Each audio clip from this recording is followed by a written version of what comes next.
नमस्कार दोस्तों, आज आपके लिए लेकर आया हूँ संगीता अग्रवाल जी की लिखी हुई कहानी माँ कैसे दिल की बात समझ जाती है। तो आइए कहानी शुरू करते हैं। क्या हुआ, यूं मुरझाई सी क्यों हो? तबीयत तो ठीक है तुम्हारी? अर्णव ने ऑफिस से आप पत्नी मानसी से पूछा। हाँ, मानसी ने संक्षिप्त उत्तर दिया। हाँ मतलब कोई बात है जो हमारी बीवी को परेशान कर रही है, बोलो क्या हुआ? अर्णव पत्नी के पास आ बोला। मुझे पता नहीं क्यों गाजर का हलवा खाने का मन कर रहा है, मानसी रुआसी हो बोली। हा हा हा हा, बस इतनी सी बात? अरे तुम मम्मी से बोलकर मंगवा लेती बाजार से, या मुझे फोन कर देती। तुम भी ना बच्चे की माँ बनने जा रही हो और बच्ची ही हो। अर्णव को पत्नी पर प्यार और हंसी दोनों आ रहे थे। आप भी ना मजाक बना रहे हो मेरा, पर मैं क्या करूं? जब किसी चीज को खाने का मन करता है और वो नहीं मिलती तो रोना सा आ जाता है मुझे। मुझे बाजार का हलवा बचपन से ही नहीं पसंद, उसे खाकर अजीब सा लगता है, और ऐसी हालत में तो बाजार का हलवा देख मितली सी आती है। अरे तुम तो बुरा मान गई, मैं जानता हूँ मीतू, तुम नहीं, हमारा बच्चा मचल रहा है हलवे के लिए। पर ये बताओ, घर का बना हलवा मैं कहाँ से लाऊं? मम्मी से कहूँ बनाने को? अरे नहीं नहीं, पागल हो तुम, मम्मी कहेंगी एक तो बहू पहले ही बेड रेस्ट पर है, ऊपर से नई नई फरमाइशें करके मेरा काम बढ़ा रही।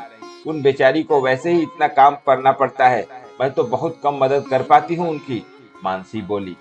कोई बात नहीं, मम्मी जानती है तुम शौक से आराम नहीं कर रही हो।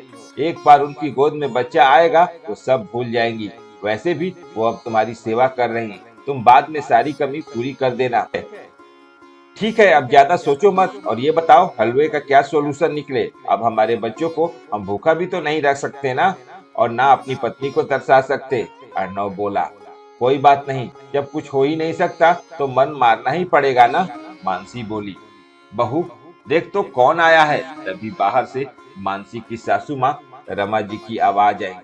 मानसी धीरे से उठी और बाहर आई, साथ साथ अर्णव भी था। अरे किशन भैया, आप और यहाँ कैसे? सामने अपने पड़ोसी के बेटे को देख मानसी आश्चर्यचकित रह गई। हाँ मानसी, तेरी भाभी के मायके वाले ने इसी शहर में नया घर लिया है। वो तो कई दिन से आई हुई हैं, आज मैं आ रहा था तो आंटी ने तुम्हारे लिए ये गाजर का हलवा बनाकर भेजा है। किशन एक डब्बा मानसी को देते हुए बोला। क्या? मानसी और अर्णव एक दूसरे को देखने लगे।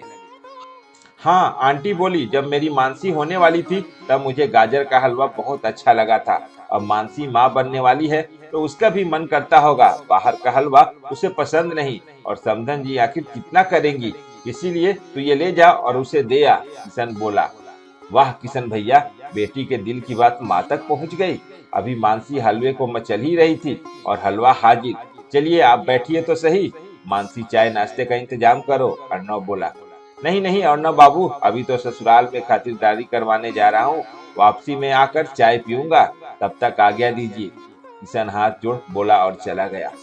बहू तेरा हलवे का मन था, मुझे बोल देती, ऐसी हालत में अपने मन को नहीं मारना चाहिए, वरना बच्चा नदीदा पैदा होता है, रमा जी बोली। मम्मी जी, आप पर वैसे ही काम का बोझ है, ऐसे में कैसे आपसे फरमाइश कर सकती हूँ, मानसी सिर झुकाकर बोली। अरे ये सुख भी सासों को नसीब से ही मिलता है पगली, वैसे भी बुढ़ापे में बहू से सेवा करवानी है तो अभी उसकी करनी पड़ेगी ना, क्यों?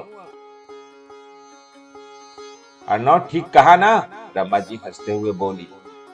बिल्कुल मम्मी, चलो आप लोग बैठो, मैं हलवा गर्म करके लाता हूँ, मेरा बच्चा बेचारा कब से सब्र किए हुए है, अर्णव हंसते हुए बोला और डिब्बा ले रसोई में चला गया।